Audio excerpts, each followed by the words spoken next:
Semua dari kita adalah hamba. Jangan pernah lupa. Dan nilai hamba adalah siapa yang paling dekat dengan penciptanya. Hamba, budak yang paling mulia itu yang paling dekat dengan tuannya. Maka nilaimu di sini itu adalah yang paling mulia, yang paling dekat dengan Allah Subhanahu wa Ta'ala. Yang punya hubungan paling indah antara dia dengan Allah Subhanahu wa Ta'ala.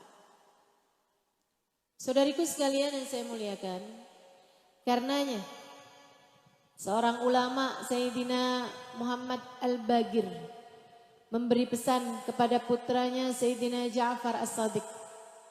Beliau mengatakan, "Nak, kun ma'allahi muttasilan."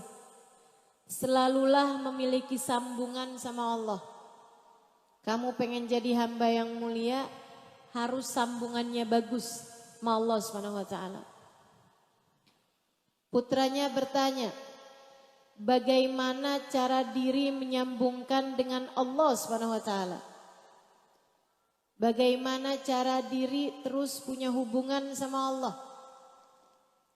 Kalau kita disuruh punya hubungan sama seseorang, kenalan gih sama orang itu, kita masih kebayang caranya. Cari tahu siapa dia, cari tahu alamatnya. Misalnya kalau ada orang bilang, tuh ada ustazah, namanya Ustazah Halimah, dengerin deh. Misal, kamu tahu gimana caranya buka Instagram, anak zaman sekarang, buka YouTube, begitu kan? Ketik Ustazah Halimah Al-Idrus, keluar banyak. Kamu tahu caranya untuk terhubung, misalnya cari kontaknya atau apalah gitu. Meskipun gak usah cari kontak saya ya. Saudaraku sekalian yang saya muliakan, misalnya gitu, pengen tahu, pengen deket orangnya kayak gimana. Begitu datang kamu langsung cari tahu kapan waktunya, kamu datang di majelisnya. Ini bagian dari cara kita mendekat. Ketika Sayyidina Muhammad Al-Baqir berkata kepada putranya, "Nak, milikilah sambungan, milikilah hubungan dengan Allah Subhanahu wa Ta'ala." Sang anak pun bertanya, bagaimana caraku terhubung dengan Allah Subhanahu wa Ta'ala, wahai ayahanda? Bapaknya bilang, kalau kamu ingin berbicara dengan Allah, sholatlah, berdoalah. Kalau kamu ingin Allah berbicara kepadamu, bacalah Al-Quran. Kalau kamu pengen kamunya bicara sama Allah, sholat nak. Sholat adalah cara kita untuk berbisik lirih ke bumi, suaramu terdengar jelas di alam langit. Sholat adalah caramu untuk menghibah, untuk mengemis cinta kepada yang menciptakan bumi dan langit. Sholat adalah caramu untuk kamu berbicara. Semacam kamu pencet nomor telepon, membuatmu terhubung dengan seseorang. Kalau yang kamu inginkan adalah kamu terhubung dengan Allah, maka sholatlah. Jagain sholat. Makanya gak pernah benar orang gak sholat. Gak pernah bagus orang gak sholat. Dia tuh memang gak sholat tapi orangnya baik. Baik di sisi siapa? Sebab kalau yang kamu maksudkan baik di sisi Allah, orang yang tidak sholat artinya orang yang tidak memiliki hubungan dengan Allah. Orang gak sholat berarti gak punya hubungan sama Allah. Teman-teman saudaraku sekalian, bagaimana bagus, bagaimana baik, kenal aja enggak. Adik-adik saudaraku sekalian, jangan mau nikah sama orang gak sholat. Allah aja dia tinggalin deh, apalagi kamu. Tapi dia bilangnya tidak akan sanggup hidup tanpa saya, Ustazah. Ya sekarang. Dia ngomong begitu. Dia berjanji sehidup semati denganmu. Karena dia sedang cinta padamu. Dan itu namanya cinta monyet. Cinta monyet yang seperti ini akan ada masa kadaluarsanya. Kalau kamu nikah sama dia setahun, 2, 3, 4, 5 tahun, cintanya hilang, tinggal monyetnya. Pertamanya dia cinta setengah mati sama kamu. Giliran hilang cintanya, tinggal matinya. Jangan mau. Jangan mau. Jangan mau nikah sama orang yang gak sholat. Ustazah, tapi suami saya nih gak sholat nih. Saya udah nikah sama dia 10 tahun, 20 tahun, gimana dong Ustazah? Kalau kayak begini jangan kamu tinggalin. Doain terus, udah terlanjur. Yang belum nih, yang belum nikah, jangan mau nikah sama orang yang gak sholat.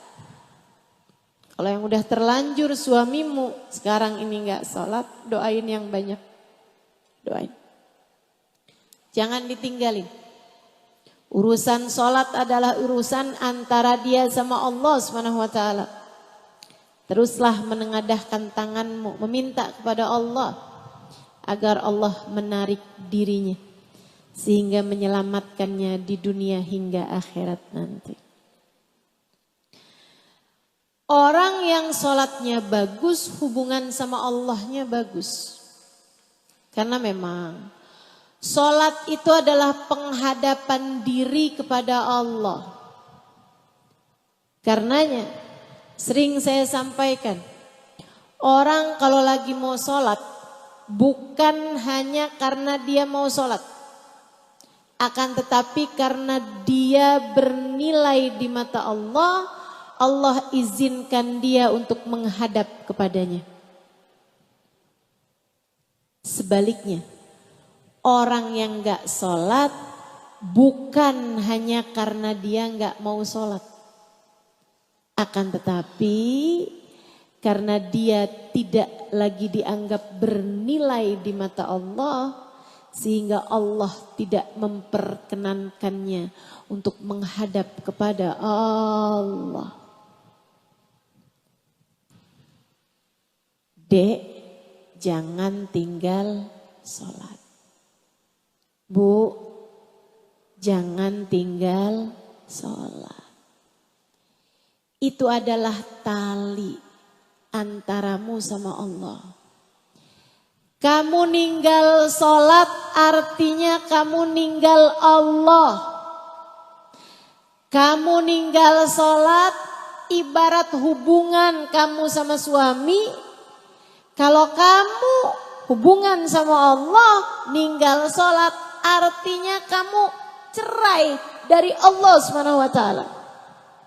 Artinya kamu putus hubungan dengan Allah SWT. Sementara pengendali nasib di dunia ini hingga kelak di hari akhirat adalah Allah SWT satu. Sementara yang memegang nasibmu di dunia ini adalah Allah SWT. Penentu rezekimu. Besok kamu mau makan apa kamu gak tahu, tapi Allah tahu. Berapakah umur yang tersisa darimu kamu gak tahu. Allah tahu. Apakah kamu mati bawa iman atau tidak? Kamu tidak tahu, Allah tahu. Bagaimanakah nasibmu di dalam alam kubur? Kamu tidak tahu, tapi Allah tahu, sebab dialah satu penentunya. Bagaimana bisa bahagia hidup seseorang yang bahkan meninggalkan dan putus hubungan dari sang pengendali segalanya. Kamu berharap rezekimu gampang. Kamu berharap rezekimu enak hidup di dunia. Kamu berharap nasibmu bagus. Yang ngatur nasib, yang menurunkan rezeki kamu tinggalkan. Gimana ceritanya? Kamu bisa dapat apa yang kamu inginkan. Jangan tinggal sholat. Sholatlah. Tapi saya sholatnya belum khusyuk. Gak apa-apa, sholatlah. Tapi saya sholatnya belum fasih bacaannya. Gak apa-apa, sholatlah. Sholatlah. Sebab sholat artinya mendekat. Bukankah Allah berfirman, wasjud waqtarib. Sholatlah kamu dan kamu menjadi lebih dekat. Sujudlah kamu dan kamu menjadi lebih dekat. Wasjud waqtarib. Sujud dan kamu pun menjadi lebih dekat. Ibu-ibu saudaraku sekalian, teman-teman semuanya yang saya muliakan. Sholat itu anugerah. Anugerah. Pemberian dari Allah. Bagaimana kita sebagai seorang hamba yang bolak-balik berbuat dosa. Bagaimana kita sebagai seorang hamba yang berulang-ulang kali mengerjakan kesalahan.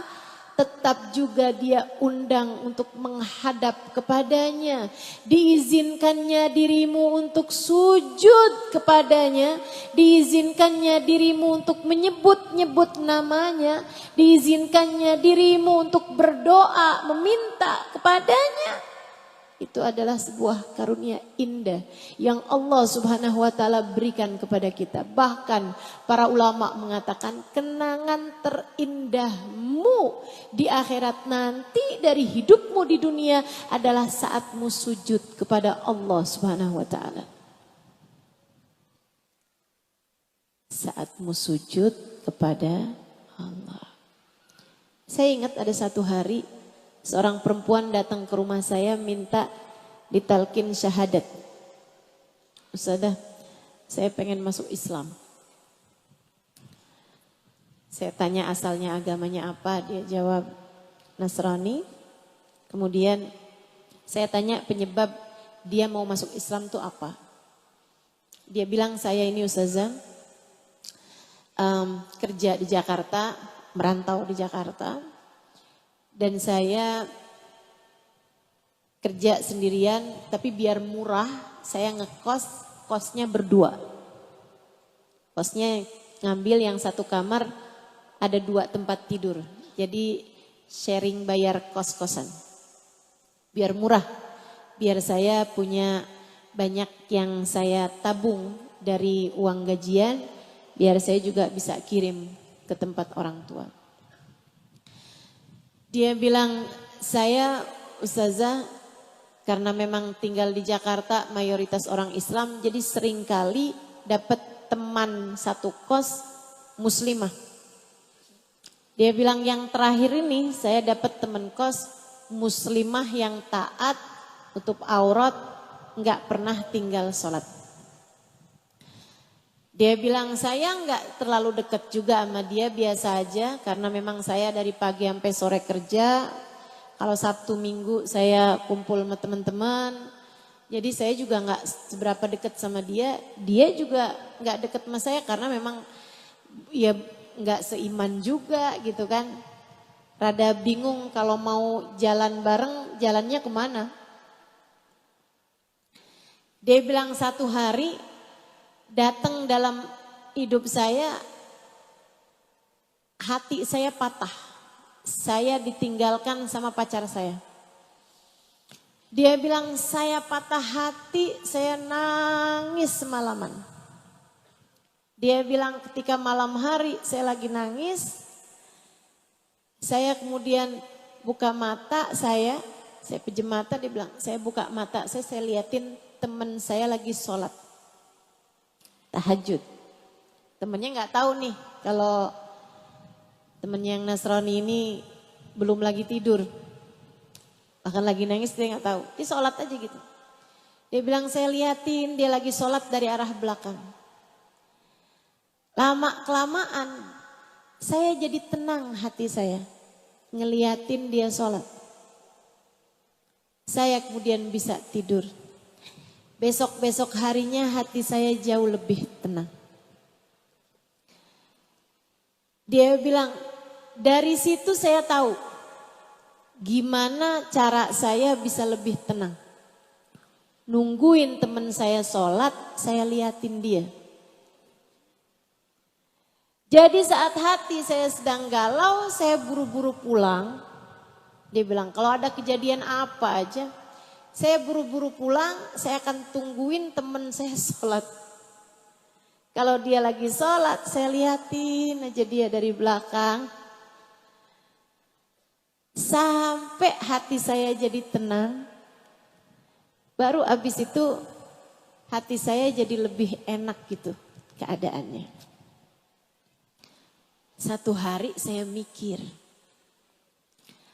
Akhirnya saya tanya sama teman saya. Kamu kalau lagi sholat tuh hati kamu tenang ya? Dia bilang iya. Oh, kenapa emang? Iya jangankan kamu ya. Saya aja liatin kamu aja saya jadi ikutan tenang. Gimana kamu? Lama kelamaan saya terus aja ustazah. Selalu aja saya bilang sama teman saya kamu jangan sholat dulu. Sampai saya pulang biar saya bisa liatin kamu sholat. Lama-lama teman saya bilang, kamu pengen tahu nggak rasanya kalau lagi sholat tuh tenangnya kayak gimana? Saya bilang mau, boleh nggak saya ikutan sholat sama kamu? Dia bilang, gimana ya? Kamu kan belum Islam. Jadi ustazah bisa pikir-pikir saya kepengen bisa merasakan ketenangannya orang yang lagi sholat. Ustazah, masukkan saya ke dalam agama Islam biar hidup saya lebih bahagia. Senang, tenang. Alhamdulillah. Saudaraku sekalian yang saya muliakan. Kalau kamu kepengen terhubung sama Allah, kamu berbicara kepada Allah, kamu berdoa meminta kepada Allah, maka sholatlah. Nabi Muhammad bahkan menyebutkan agrab ma yakunul abad min rabbihi fahuwa sajid fa'akthiru fihi du'a faqamin an yustajabalah. Kata Nabi, tempat terdekat seorang hamba adalah saat dia sedang sujud kepada Allah Ta'ala. Saat kamu sedang sujud kepada Allah, kamu dekat dengan Allah Subhanahu wa Ta'ala. Fa'akthiru fihi du'a, kata Nabi, maka perbanyaklah doa saat sujudmu. Faqamin an yustajabalah, sangat mungkin doamu diijabah sama Allah. Yo. Yang kemarinan sholatnya masih bolong-bolong. Mulai saat ini. Jangan pernah membiarkan dirimu meninggalkan sholat lagi. Sampaikan pada dirimu. Wahai diri, kita perlu sama Allah. Wahai diri, gimana nasib kita kalau ditinggal sama Allah? Wahai diri, mari ruku sujud kepada Allah. Saudaraku sekalian, kalau mau punya hubungan sama Allah, benerin sholat. Kalau kamu kepengen Allah berbicara kepadamu, bacalah Al-Quran. Jangan ditinggal Qurannya. Jangan baca Quran hanya saat datang bulan Ramadan aja. Habis kedengaran Allahu Akbar, Allahu Akbar, Allahu Akbar, Qurannya ditutup, taruh di atas lemari. Dibuka, tar Ramadan yang berikutnya. Enggak gitu. Umat Islam punya hubungan sama Al-Quran. Umat Islam dekat dengan Quran sebagai buku petunjuk kehidupan. Jangan pernah mau jauh dari Al-Quran. Baca Qurannya, baca Qurannya. Ustazah, saya baca Qurannya enggak lancar. Ya justru dibaca kalau pengen lancar. Enggak ada cara buat melancarkan Al-Quran selain dengan membacanya. Mau apa caranya coba? Dibakar Qurannya? Dimakan abunya? Ditaruh di atas roti? Enggak gitu.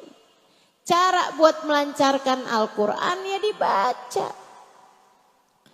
Tapi saya udah tua ustazah dan saya belum bisa baca Al-Quran. Panggil guru. Panggil orang.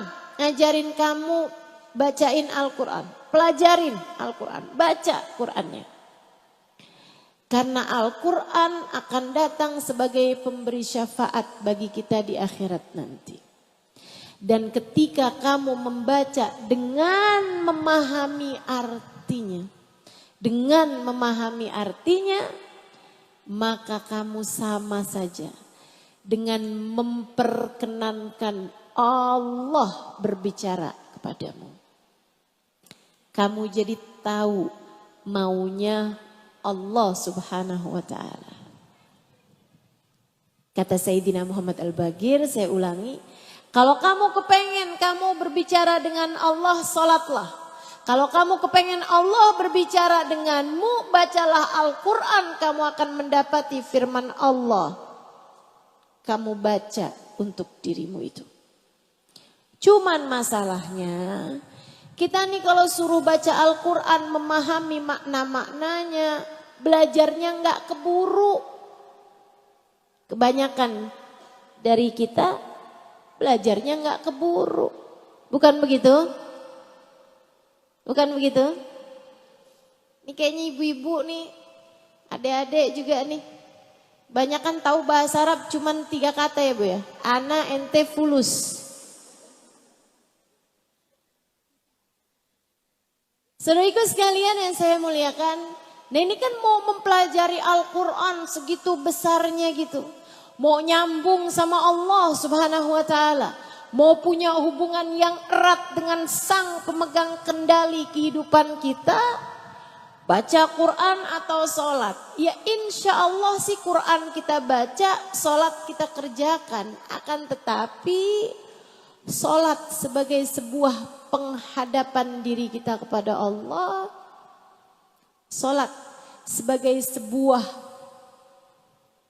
perjanjian antara kita dengan Allah. Salat sebagai sebuah perjumpaan kita dengan Allah. Saya rasa kita belum tentu sampai kepadanya. Khusyuk dalam salat berat, susah, betul. Ada nggak di sini? Lagi nyari kunci nggak ketemu, giliran Allahu Akbar ketemu. Di atas meja, ya Allah kunci. Kalau nyari barang gak ketemu pas lagi sholat inget. Ibu ya? Begitu ya Dek ya?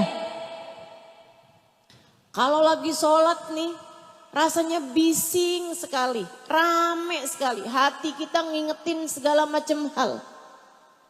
Ya Allah, ya Allah. Gimana pantas sholat kita untuk menjadi perjumpaan di mana kita berbicara kepada Allah Subhanahu wa ta'ala. Sangat jauh sholat kita dari kehusyuan. Karenanya kita memerlukan penghubung antara kita dengan Allah Subhanahu wa taala.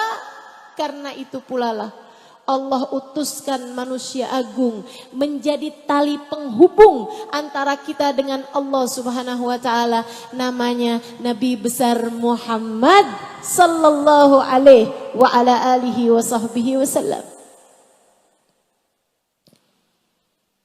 Seseorang yang selamat di antara kita dunia hingga akhirat. Seseorang yang bahagia di antara kita dunia hingga akhirat. Seseorang yang hidupnya menyenangkan di antara kita dunia hingga akhirat adalah yang memiliki jalinan hubungan dengan pengatur kehidupan, yaitu Allah Subhanahu wa taala. Akan tetapi kita tidak bisa sampai kepada Allah kecuali lewat talinya Allah, dan tali Allah namanya Nabi besar Muhammad. Maka yang paling beruntung di antara kita adalah yang paling dekat dengan Nabi Muhammad.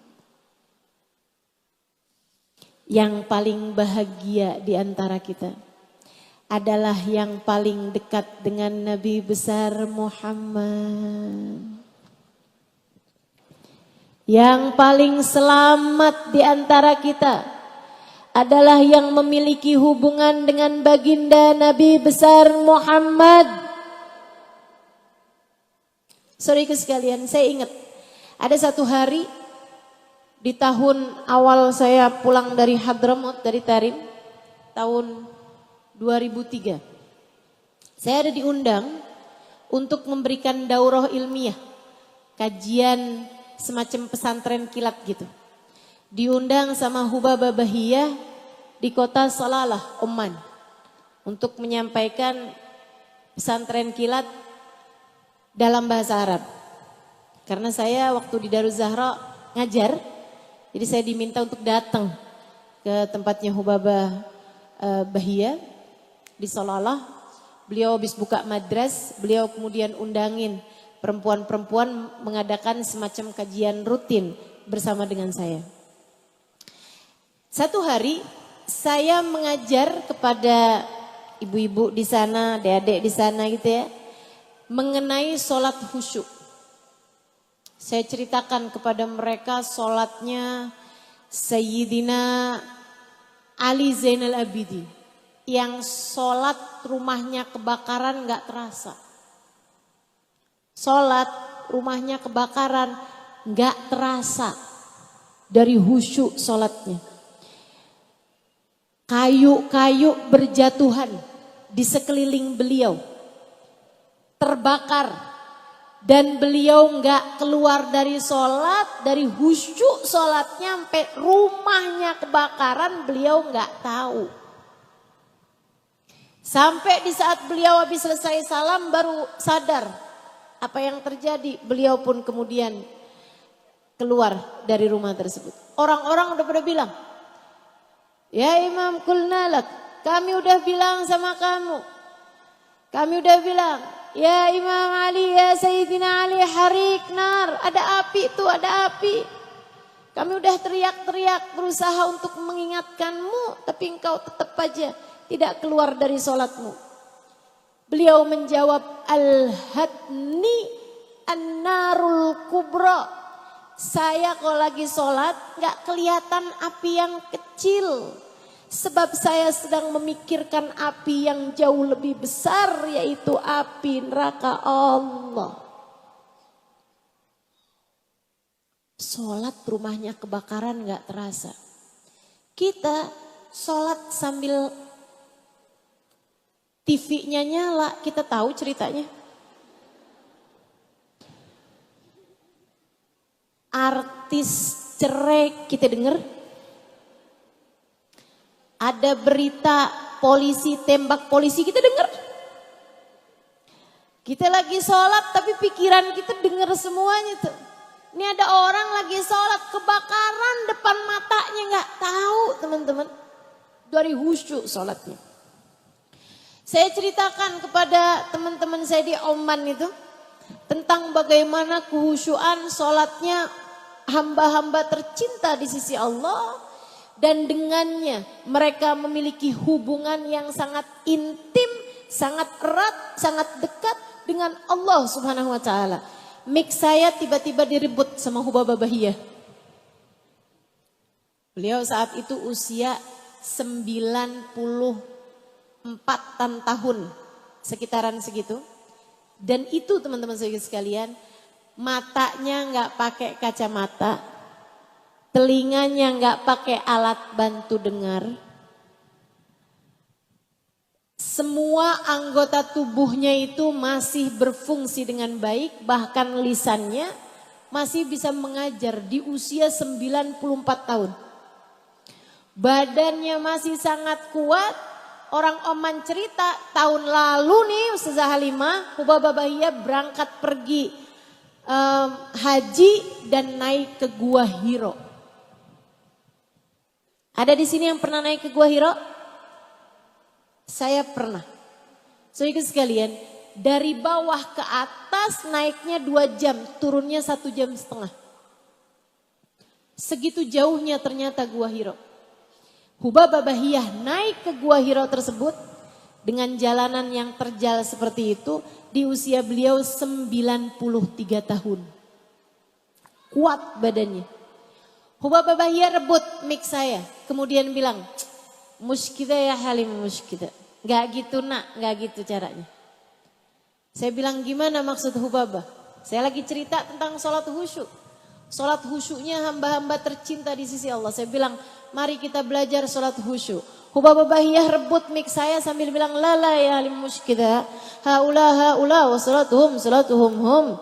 Gak gitu nak, gak gitu caranya kamu ngajar. Mereka itu mereka. Sholat mereka adalah sholat mereka. Ibarat sholat itu tetangganya, mereka yang kamu ceritain itu adalah orang-orang yang sudah naik sholatnya di tangga. Misalnya ujung tangganya 100, mereka ada di 97, 98, bentaran lagi nyampe kepada hakikat sholat yang Allah Subhanahu wa taala inginkan. Sementara kita ada di tangga-tangga bawah.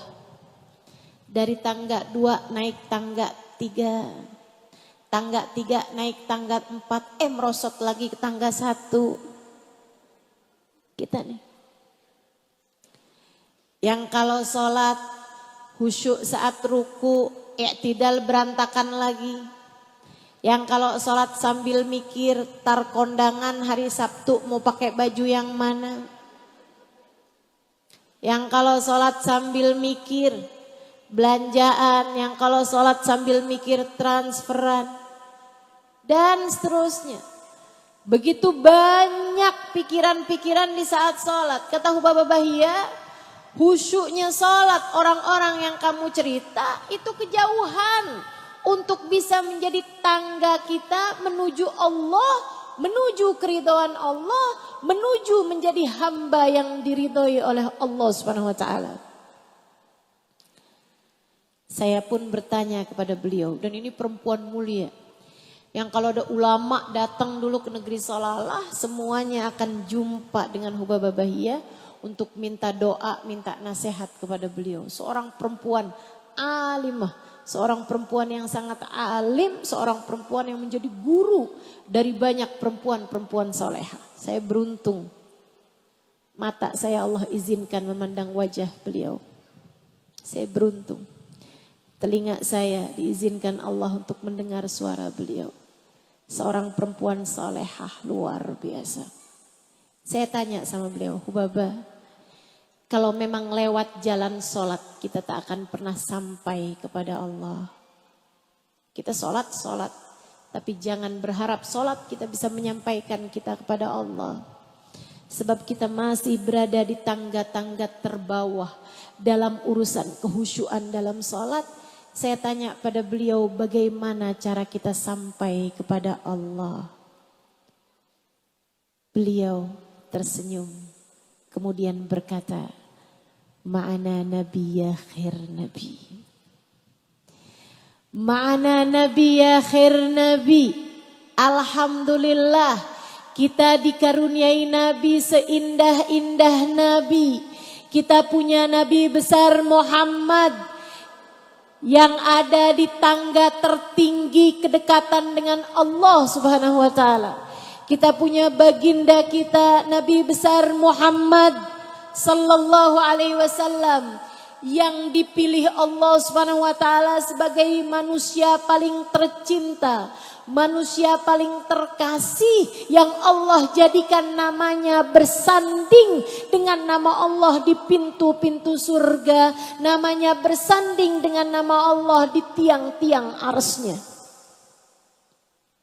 Kata Hubabah Bahiyah, alhamdulillah kita punya Nabi Muhammad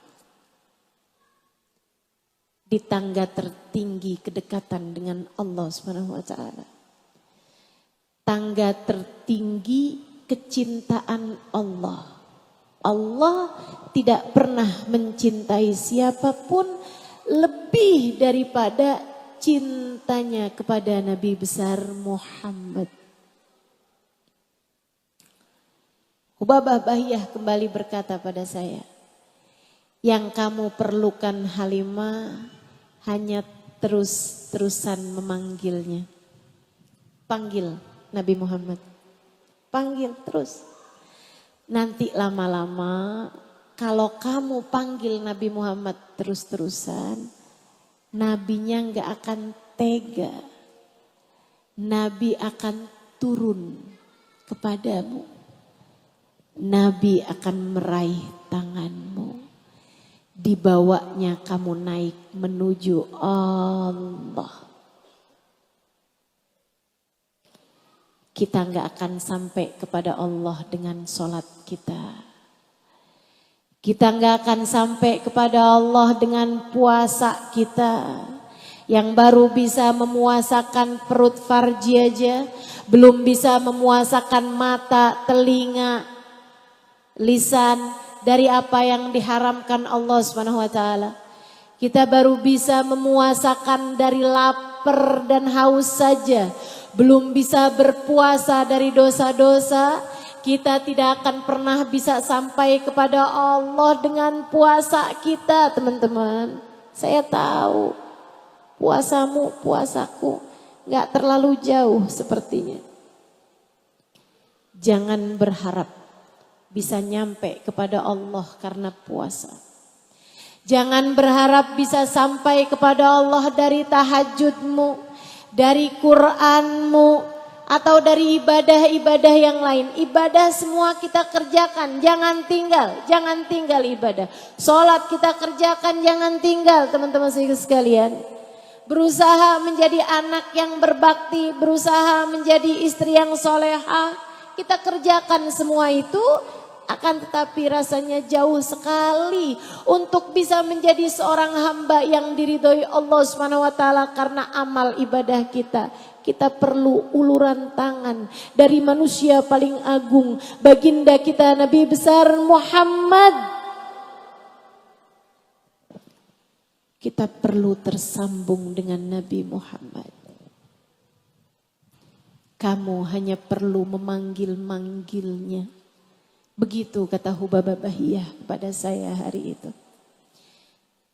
Saya pun bertanya kembali sebagai pembelajar yang baik. Saya tanya sama beliau, Hubabah, gimana cara saya memanggil-manggil Nabi Muhammad? Apakah saya perlu banyak membaca sholawat? Cukupkah dengan saya terus baca sholawat? Cukupkah dengan saya mempelajari dan mengajarkan hadis-hadis Nabi Muhammad? Cukupkah dengan saya berdakwah misalnya? Membaca sholawat, membaca maulid kemana-mana tempat.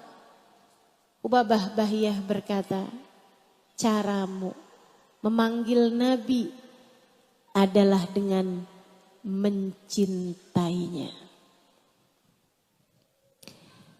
Cintai Nabi Muhammad Halimah sebisamu mencintai seseorang. Rinduilah Nabi Muhammad sebisamu merindukan seseorang. Kalau ada seseorang yang kamu merindukannya, hingga mengalir air mata kerinduan kepadanya setiap kali kamu menyebut namanya. Jadikanlah orang tersebut adalah Nabi besar Muhammad. Kalau kamu punya hubungan sama Nabi seindah itu, Nabi akan memapah dirimu. Nabi akan meraih tanganmu, membawamu menaiki tangga-tangga kedekatan dengan Allah Subhanahu wa taala, membawamu melewati tangga-tangga menyelamatkanmu di dunia hingga akhirat nanti. Cintai Nabi. Cintai Nabi. Saudariku sekalian yang saya muliakan, cintai Nabi Muhammad. Hubabah kemudian berkata, sebab Halimah cinta kepada Nabi Muhammad tak ada yang tertolak. Cinta kepada Nabi Muhammad tak ada yang tak berbalas. Rindu kepada Nabi Muhammad tak akan pernah tak dibalas olehnya. Maka saat kamu di dunia memanggil-manggil nama Nabi Muhammad, saat kamu di dunia gemar mengingat Nabi Muhammad, berlelehan air matamu karena rindu saat kamu mengucap salam kepadanya. Ketika kamu berkata dengan penuh haru, ya Nabi salam alaika, ya Rasul salam alaika, ya Habib salam alaika, salawatullah.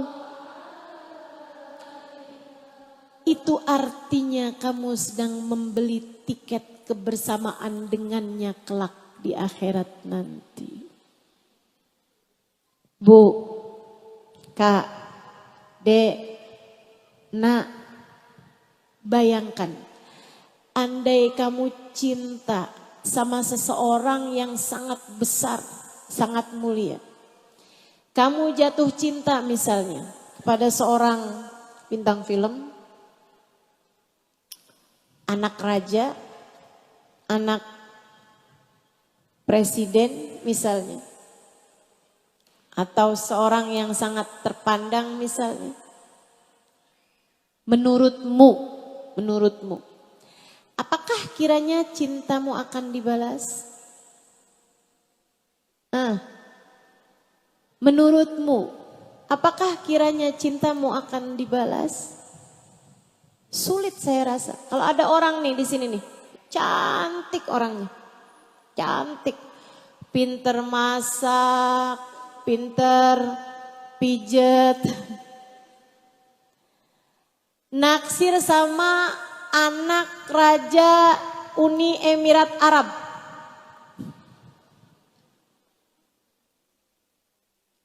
Menurutmu, apakah kiranya cintanya akan terbalas?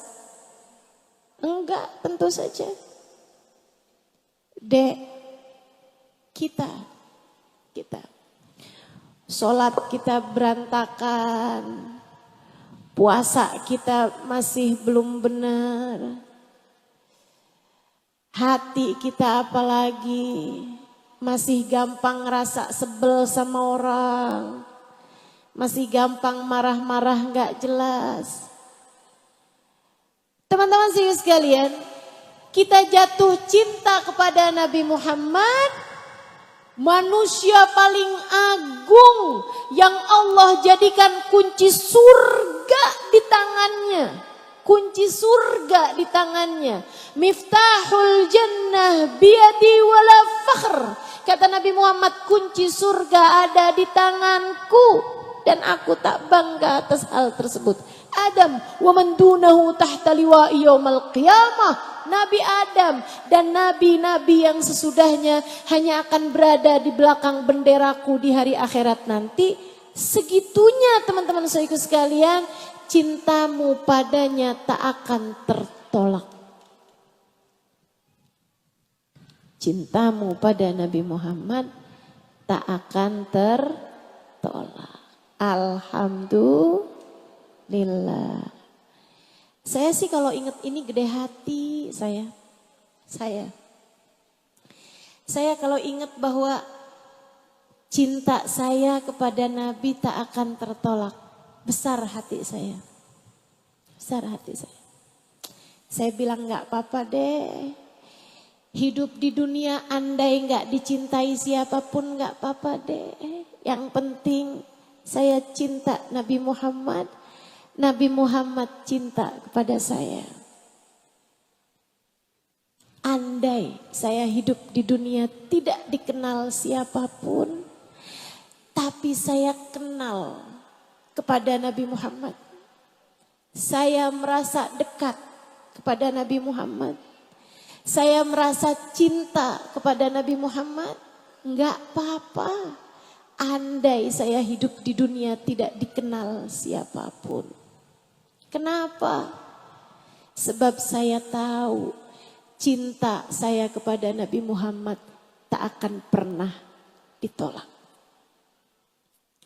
Andai saya cinta kepada seseorang, andai saya cinta pada anggaplah suami saya, kemudian cinta saya ditolak sekalipun oleh dia tidak cinta saya misalnya, ini cuman misal ya, ini cuman misal, andai seperti itu kejadiannya, tak masalah bagi saya.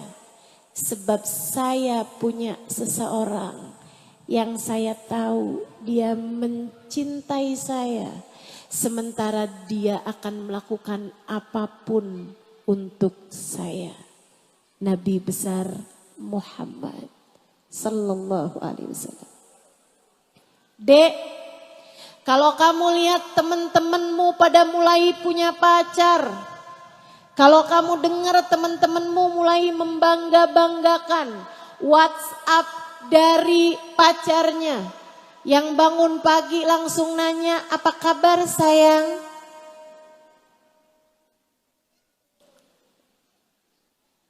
Saudaraku sekalian yang saya muliakan, yang WhatsApp pacarnya jangan lupa makan ya. Karena kalau kamu sakit, aku yang sakit. Saudaraku sekalian saya muliakan, dan kamu sampai di umur lebih daripada 20 tahun merasa tak pernah ada siapapun yang menyayangimu, tak pernah ada laki-laki yang mencintaimu. Jangan sedih adekku sayang, kamu hanya perlu mendekati bagindamu Nabi besar Muhammad untuk kemudian kamu bermunajat, untuk kemudian kamu menyampaikan salammu, solawatmu, kemudian kamu berkata kepada beliau, ya Rasulullah, tak akan kutinggalkan ajaranmu untuk siapapun. Engkau melarang aku umatmu untuk mendekati perzinaan. Maka ya Rasulullah, tak mengapa bagiku untuk tidak merasakan cinta dari seorang laki-laki. Aku hanya berharap engkau wahai Rasulullah tak akan pernah meninggalkanku sampai kapanpun. Ada seorang perempuan tua, umur 60-an, badannya besar, nggak punya suami, sempat punya suami, suaminya dah meninggal, nggak punya anak-anak. Dia hidup sebatang kara di sebuah kampung dekat dengan Madinah. Jalan kaki dari rumahnya ke Masjid Nabawi sekitar 2-3 jam perjalanan. Satu hari hidayah datang padanya. Dia pun masuk dalam agama Islam. Hari-harinya kemudian berisi dengan dia mendekati Allah Subhanahu wa taala dengan agama Islam. Satu hari dia rindu kepada Nabi Muhammad sallallahu alaihi wasallam. Dia pikir pergi ke Madinah. Pengen jumpa sama Nabi Muhammad. Tapi dia pikir, ya ampun, tapi badan saya nih lemah. Tapi kuat gak ya saya jalan ke Madinah. Besoknya lagi dia galau lagi hatinya. Tapi saya rindu, pengen ketemu Nabi. Bismillah. Hari itu dia berangkat pagi-pagi. Jalan pelan sampai di Masjid Nabawi. Dia mau ngetuk pintu rumah Nabi, sudah 3 jam perjalanan, rasanya gak sampai hati. Jadi dia nungguin aja Nabi Muhammad di Masjid Nabawi. Sampai subhanallah, Nabinya keluar. Saat Nabinya keluar, Nabi kemudian pergi menuju kepadanya. Dia bilang, Bu, apa kabar? Lebih ya Rasulullah. Baik wahai Rasul. Ibu siapa namanya? Zarqa Rasul. Saya Zarqa. Ibu datang dari mana? Dari kampung Kebumen Rasulullah. Kebumen bukan kampung ya, kota ya. Adalah gitu disebutin nama kampungnya. Wah jauh ya Bu, ibu jalan kaki. Iya Rasul, doakan saya Rasulullah. Nabi doakan dia. Makasih Rasul. Berapa waktu kemudian dia pulang, habis bawa rindu, bawa cinta menabi. Sampai rumah dapat berapa hari, aduh kangen lagi nih menabi. Pergi ke masjid lagi, jalan lagi. Pergi ke Masjid Nabawi. Dia gak berani ketuk pintu rumah Nabi karena dia tahu adab di atas segalanya. Adab di atas cinta. Kita cinta kepada guru kita, tapi jangan merepotkan. Sama nih kayak Zarqa, dinungguin. Saat dia nungguin Nabi tuh, dia lihat oh ada sampah di Masjid Nabawi. Dia pun ambil sapu, dia pun bersih-bersih. Besok-besoknya setiap kali mau datang ke Masjid Nabawi, dia bawa tuh sapu kecil, dia bawa lap. Jadi dia akan datang ke Masjid Nabawi, dia akan sapu-sapuin, bersih-bersihin Masjid Nabi. Khidmah kepada Nabi Muhammad alaihissalam. Datang melayani Masjid Nabawi, dibersih-bersihin Masjid Nabi. Sambil kalau dia beruntung dia bisa lihat Nabi Muhammad. Kalau dia hari itu dia gak bisa lihat Nabi, dia bilang adalah alhamdulillah. Yang penting saya bisa bersih-bersihin masjidnya Nabi. Sampai satu waktu Nabi Muhammad kehilangan dia, lama gak ketemu dia. Satu hari habis selesai salat Nabi Muhammad berdiri. Habis selesai zikir, masih sahabat ada di masjid semuanya, Nabi Muhammad tanya, Man minkum ra'a Zarqa? Siapa di antara kalian yang lihat Zarqa? Gimana tuh kabarnya Zarqa? Para sahabat malah saling tanya, Zarqa siapa sih? Zarqa siapa sih? Gak ada yang kenal. Tidak ada yang kenal.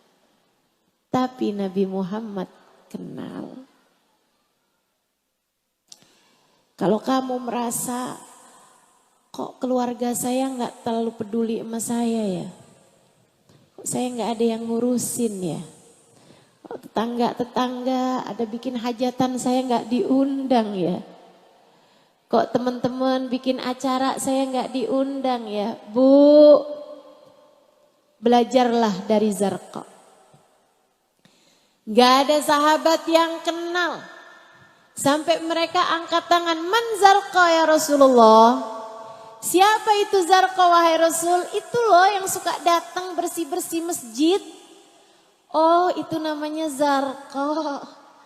Maafkan kami gak kenal loh wahai Rasul. Ada sahabat di belakang tuh yang angkat tangan. Dia bilang, saya tahu keadaannya wahai Rasulullah. Ah gimana keadaannya? Saya lama gak kelihatan dia, kata Nabi. Innaha matat ya Rasulullah. Dia sudah mati wahai Rasul. Dia sudah meninggal dunia wahai Rasulullah. Merah padam muka Nabi karena marah begitu dengar kabar bahwa Zarqa telah meninggal dunia. Nabi segera berkata, "Halla tukhbiruni hatta usalli 'alaiha?" Kenapa waktu Zarqa meninggal kalian gak ngabarin saya? Saya mau nyolatin Zarqa. Dia bilang, "Edirni ya Rasulullah, maafkan saya wahai Rasul. Saya gak tahu bahwa engkau kenal Zarqa, Zarqa mengenalmu dan lagi pula rumahnya jauh ya Rasulullah, 3 jam perjalanan dari sini." Nabi kemudian berkata padanya, "Idan dullani ala qabriha hatta usalli 'alaiha." Kalau gitu tunjukin saya kubur Zarqa, saya mau mensolati Zarqa dari depan kuburnya. Maka Nabi pun keluar dari masjid diiringi para sahabat semuanya ikutan ngelewatin banyak kampung. Di kampung tersebut orang pada nanya, "Nabi mau kemana sih?" "Mau nyolatin Zarqa." "Zarqa emang siapa?" "Nggak tahu juga." Akhirnya pada ikut semua orang. Maka ribuan orang-orang datang berziarah ke makamnya Zarqa dan mensolati Zarqa diimami Nabi besar Muhammad. Saudariku sekalian yang saya muliakan, sepanjang hidupnya di dunia tak ada yang begitu peduli pada Zarqa. Akan tetapi ketika satu manusia bernama Muhammad sallallahu alaihi wasallam peduli kepadanya, lihat bagaimana ribuan orang mensolati Zarqa dari depan kuburnya. Nabi mencari Zarqa di dunia.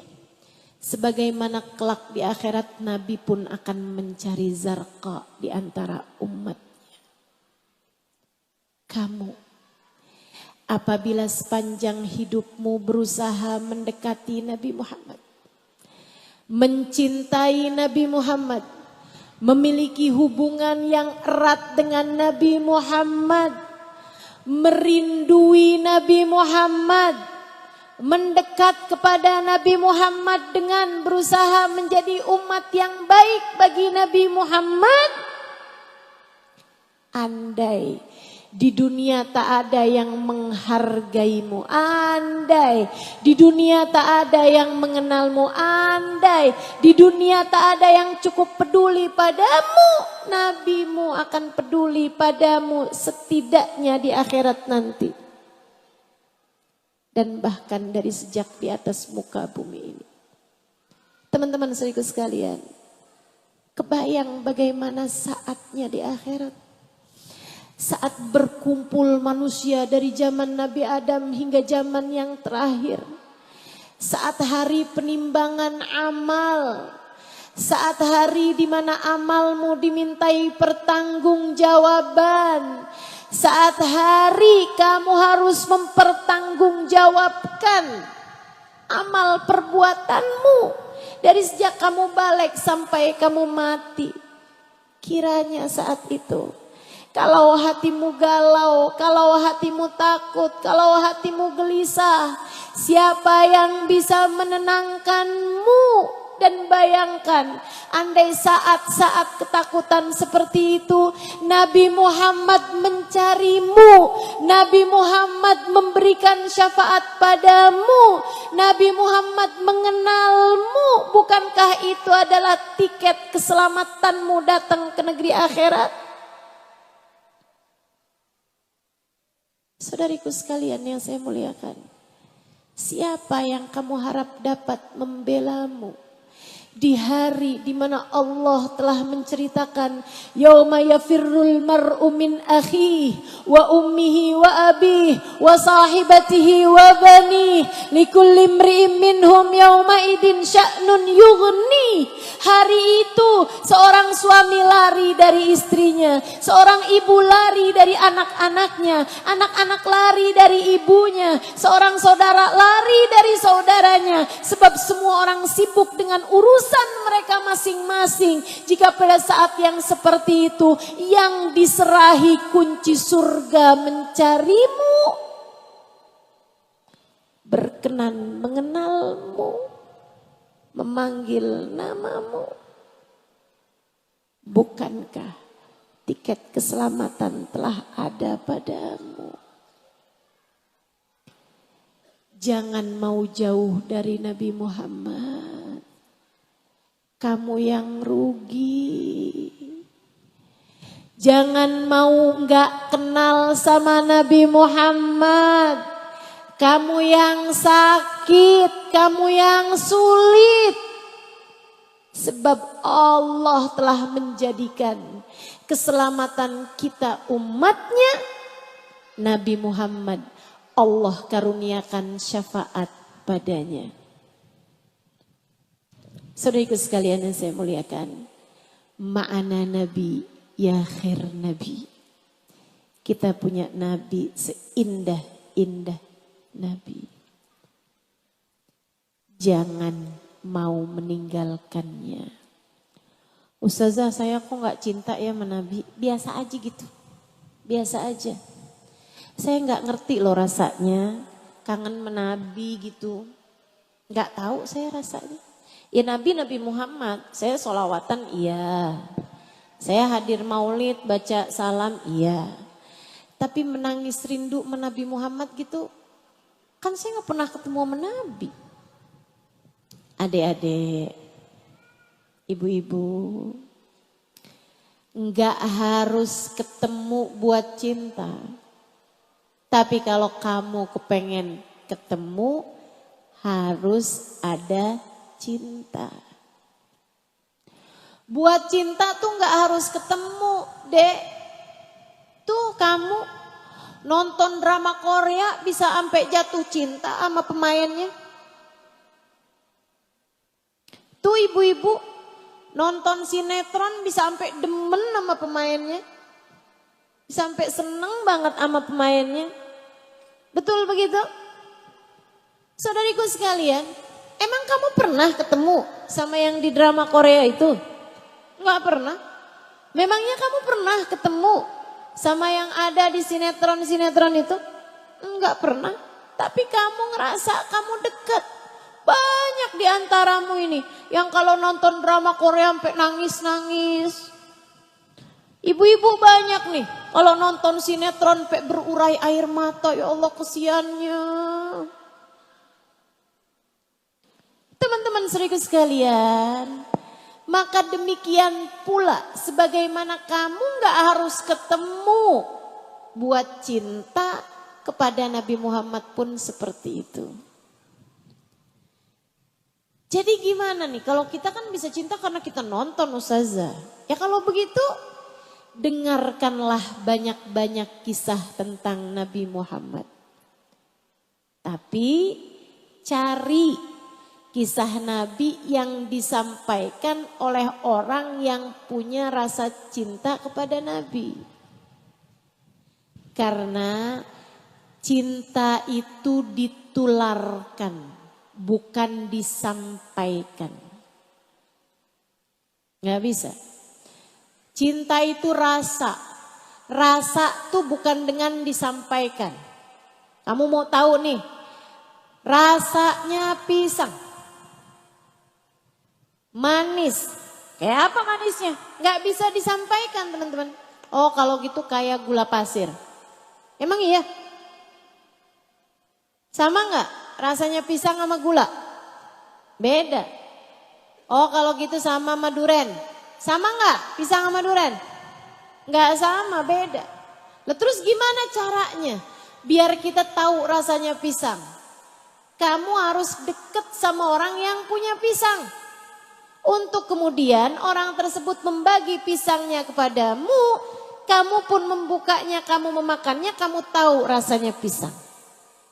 Ditularkan. Ditularkan. Itu tuh rasa tuh kayak gitu.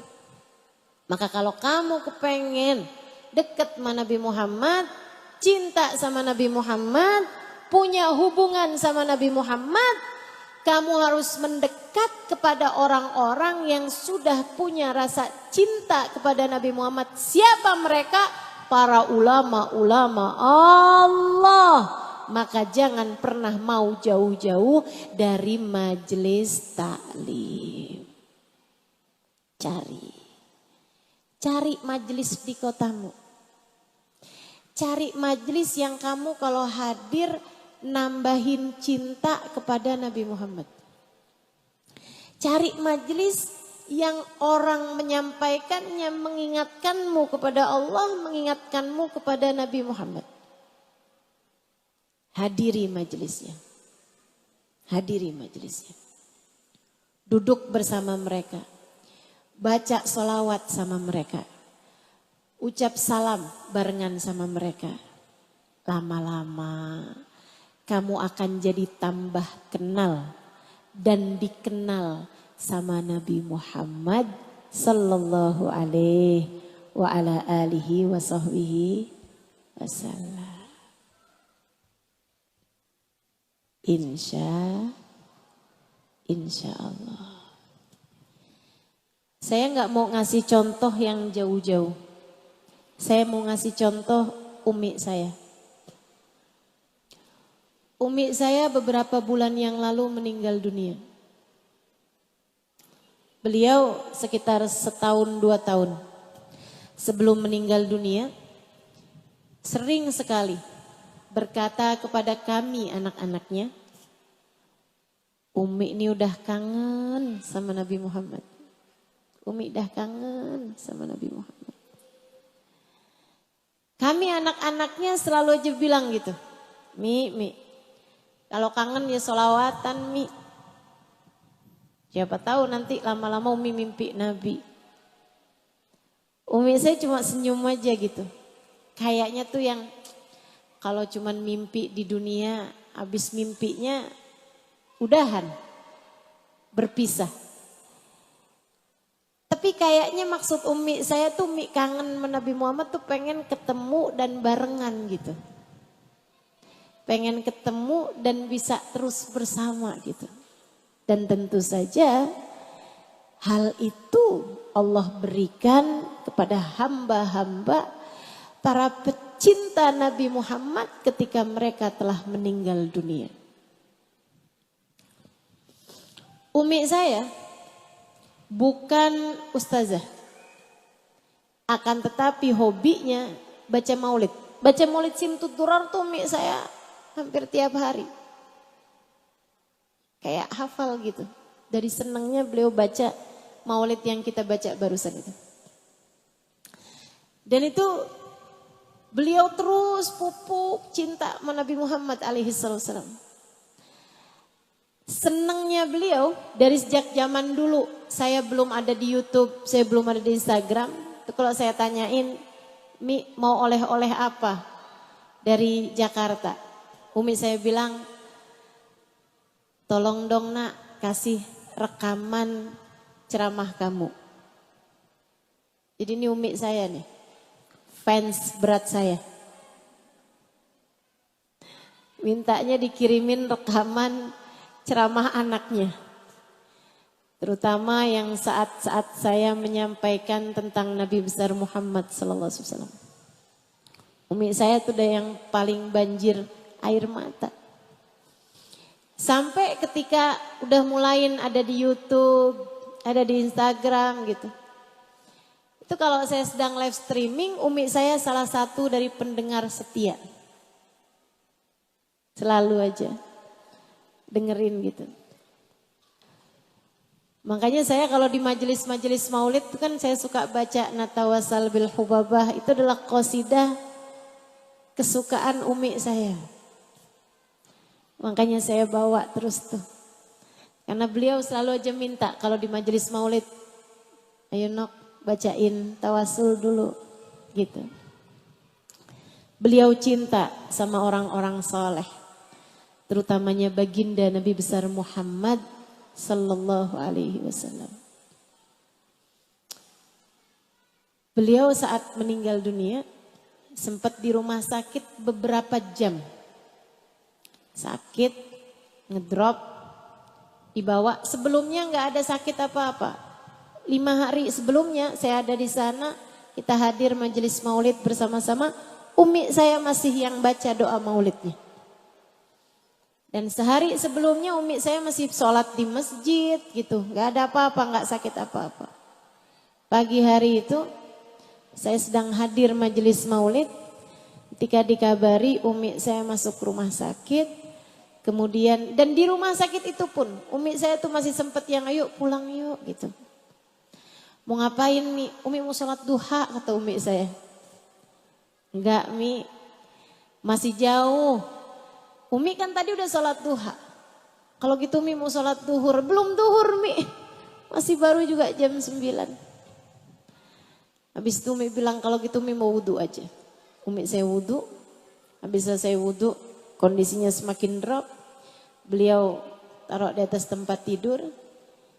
Saat-saat nazaknya beliau hanya menyebut nama ya Rasulullah, ya Rasulullah, ya Rasulullah.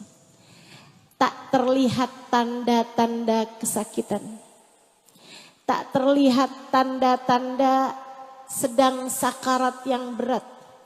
Umi saya hanya menggigit bibir sembari tersenyum dan memanggil ya Rasulullah, ya Rasulullah. Meninggal dunia.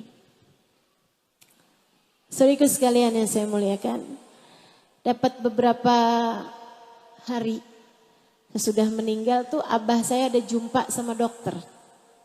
Dokter yang nangani umi saya. Kata beliau, Habib, Pak Haji, Rasulullah tuh katanya memang wangi ya. Kami percaya tuh kalau dibilang Rasulullah wangi. Kenapa gitu? Dia bilang kamar yang habis merawat umi tuh, semua barang-barangnya jadi wangi.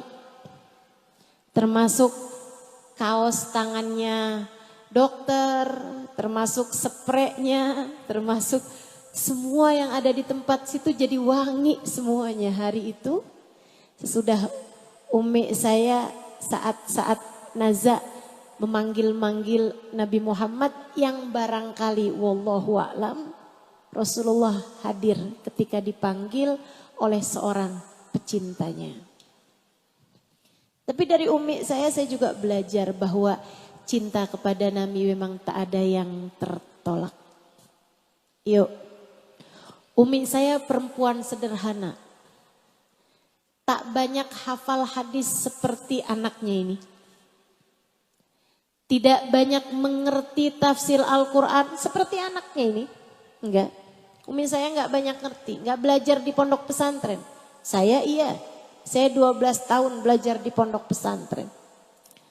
Akan tetapi teman-teman, cinta itu tidak bergantung dari lamanya belajar. Saya mondok pesantren lama, tapi cinta saya kepada Nabi Muhammad belum tentu bisa membandingi cinta umi saya kepada Nabi Muhammad. Sebab cinta perkara rasa. Sebab cinta urusan rasa.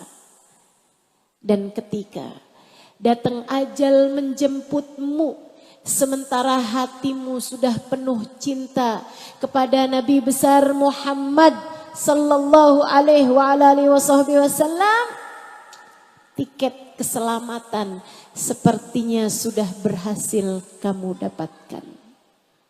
Karenanya saya sampaikan padamu atas nama cinta kepada semua yang mendengarkan saya saat ini. Kepada semua warga Kebumen muslimah yang ada di tempat ini. Atas nama cinta saya sampaikan padamu. Jangan berani mati kalau belum bawa cinta kepada Nabi. Jangan berani mati kalau hatimu belum ada cinta kepada Nabi. Belajarlah terus untuk mencinta. Dekatilah Nabi Muhammad. Dekatilah Nabi Muhammad. Dekatilah orang-orang yang dekat dengan Nabi Muhammad. Dekatilah para ulama-ulama yang bisa menyampaikanmu kepada Nabi Muhammad. Peganglah tali yang dapat menyampaikanmu kepada Nabi Muhammad, yaitu para ulama-ulama pecinta Nabi Muhammad. Para orang-orang yang tak hanya memiliki nasab bersambung menabi, tapi mereka juga memiliki nasab keilmuan bersambung dengan Nabi besar Muhammad. Atau para ulama yang meskipun tidak memiliki nasab bersambung kepada Nabi, akan tetapi mereka memiliki nasab ilmu dan akhlak bersambung dengan Nabi besar Muhammad sallallahu alaihi wasallam. Hadiri majelis-majelisnya. Selamat. Asal kamu punya cinta sama Nabi, insya Allah selamat.